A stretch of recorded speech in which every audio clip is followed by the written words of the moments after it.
on behalf of the Kansas City youth of the New Apostolic Church, we would like to welcome you to our telling of the tale of the three trees. Once upon a mountaintop, three little trees stood together and dreamed of what they all wanted to become when they grew up. The first little tree looked up into a sky of stars. Twinkling like diamonds above him, "I want to hold valuable treasure of infinite worth," he said. "I want to be covered with gold and silver and filled with beautiful, precious stones that sparkle brighter than even the stars.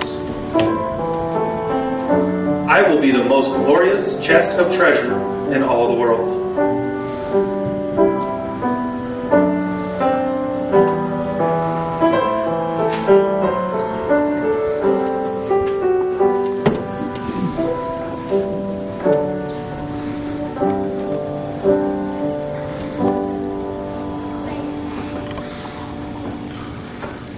The second little tree looked out upon a small stream trickling by and followed its path all the way to the busy harbor on the ocean.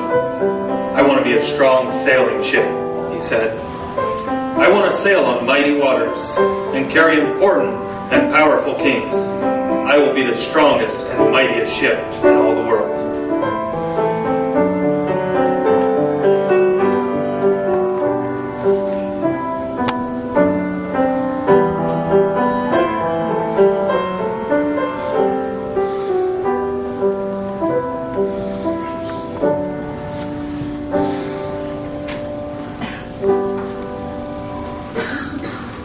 The third little tree looked down into the valley below, where busy men and busy women hurried and worked in a very busy town. "I don't want to leave this peaceful place at all," he said.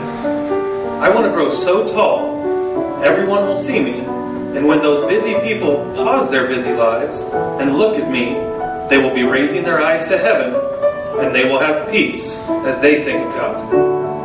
I will be the proudest and tallest tree in all the world."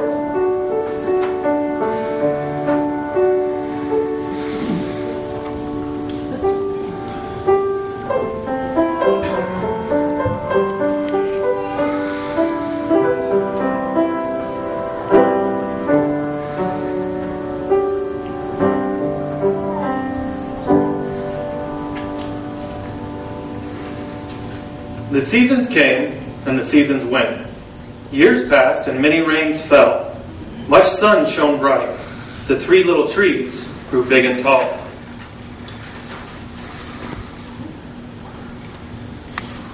And then, one day, that seemed just like all the others, turned out to be a very special day indeed. For it was this day that three woodcutters climbed to the very mountaintop of our three special trees.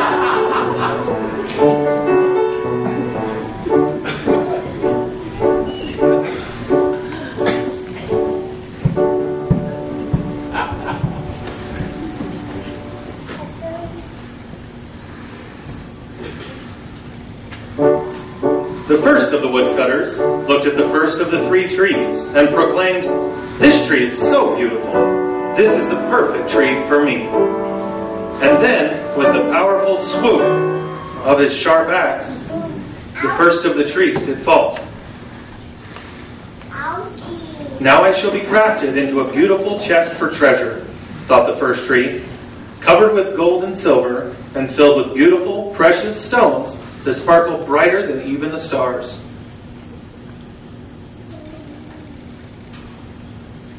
The second of the woodcutters looked at the second of the three trees and declared, "This tree is very strong. This is the perfect tree for me."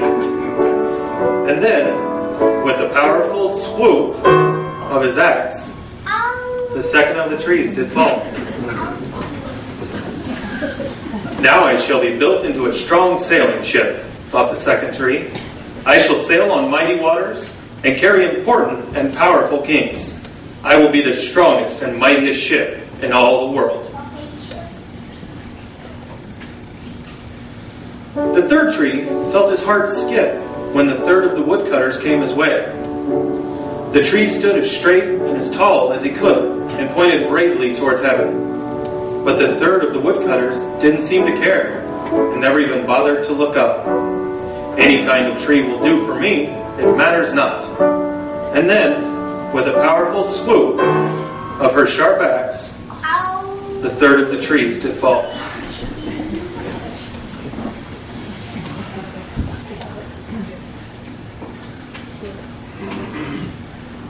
The first tree rejoiced when the woodcutter brought him to a large and very important-looking carpentry shop.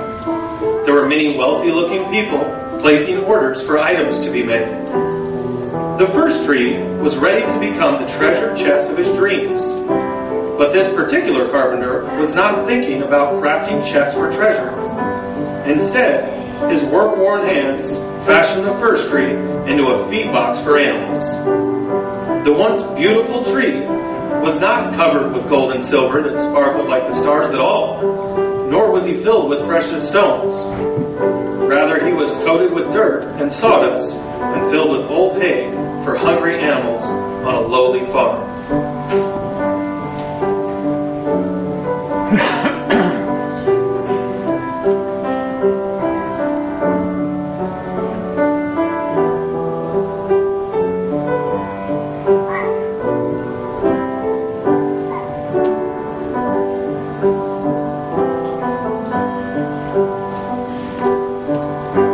Tree delighted when the woodcutter took him to an enormous and busy shipyard. There were many large ocean-faring vessels at anchor. The second tree was eager to become the mighty ship of his dreams, a glorious ship fit for kings. But on this day, there were no mighty sea-sailing ships being built. Instead, this once strong and powerful tree was hammered and sawed into a modest and humble fishing boat. Too small to sail on thundering ocean waves, and too weak to traverse a raging river current. He was taken to a quiet little lake. He would not transport kings on important voyages. Instead, he hauled in loads of wet, smelly fish all day long.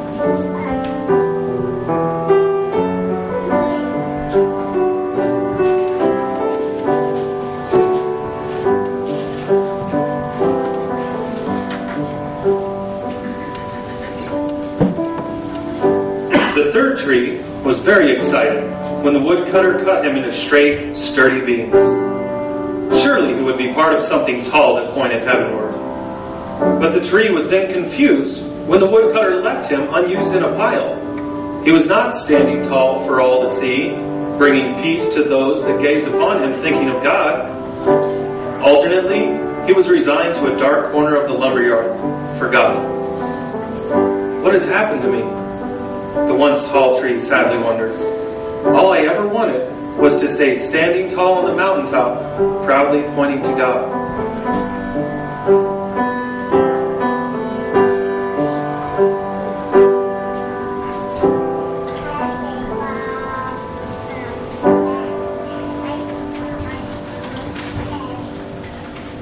Many, many days passed, and following them, countless nights. Through all this time, the three trees nearly had forgotten their dreams. But then, on one very special night,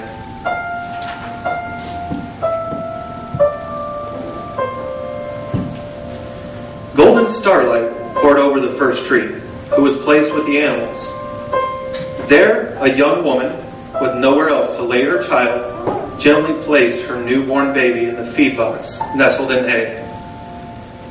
"I wish I could make a cradle for him," her husband whispered. The mother squeezed her husband's hand with content as a bright star's light shone down on the smooth and sturdy wood. "This manger is beautiful," she smiled. And then suddenly, the first tree knew he held more than precious stones and jewels, and more worth than all the gold and silver in the entire world. He knew he was holding the greatest treasure of heaven and earth.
One evening, a tired traveler and his followers crowded onto the humble fishing boat needed to cross the lake.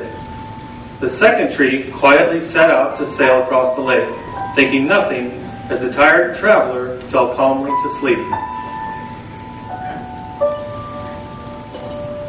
Soon after their departure, a thundering storm arose. Fierce winds blasted the ship and its passengers. Violent waves tossed the boat to and fro. The second tree shuddered. He knew he did not possess the strength to carry so many passengers through such a storm all the way to safety. And then, amongst the nervous and fearful passengers, the sleeping traveler awakened. He rose up and soothed his followers, and then stretched out arms, calmly spoke, "Peace." The fierce winds faded, the violent waves vanished. The storm dispersed quicker than it had begun. The serenity of the lake and the safety of all aboard the boat had returned. And at that moment, the second tree knew he was indeed carrying a powerful king on a most important voyage. He knew he was holding the king of all kings, the king of heaven and earth.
Friday morning, the third tree was startled when his forgotten beams were yanked from the forgotten woodpile.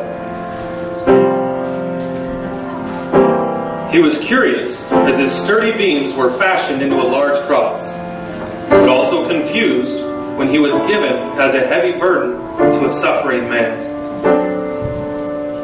This pious man struggled to drag a heavy cross a long, hard way through the abuse of a very angry crowd. The jeering mob yelled insults and threw stones, but the man went on determined. Soon, things got much worse.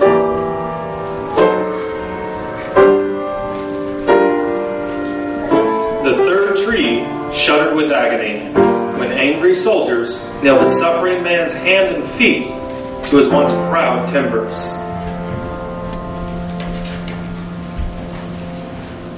Now the third tree felt ugly, harsh, and cruel.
Easter Sunday morning, when the warm sun rose high in the sky, and all of the creatures on earth were filled with joy at what had just happened on his once forgotten beings, will never, in all of time, be forgotten by mankind. The third tree knew then that he'd experienced God's love, and that God's love had changed everything in heaven and earth. It was that godly love that made the first tree into the definition of true beauty. That same love made the second tree set new boundaries on strength. And that love made the third tree the proudest tree of all. And just as he had dreamed, when busy people pause their busy lives and look at his cross, they will be raising their eyes to heaven, and they will have peace as they think of God. And that was better than being the tallest tree in all the world. That concludes our telling of the tale of the three trees, and I hope you've enjoyed it as much as me.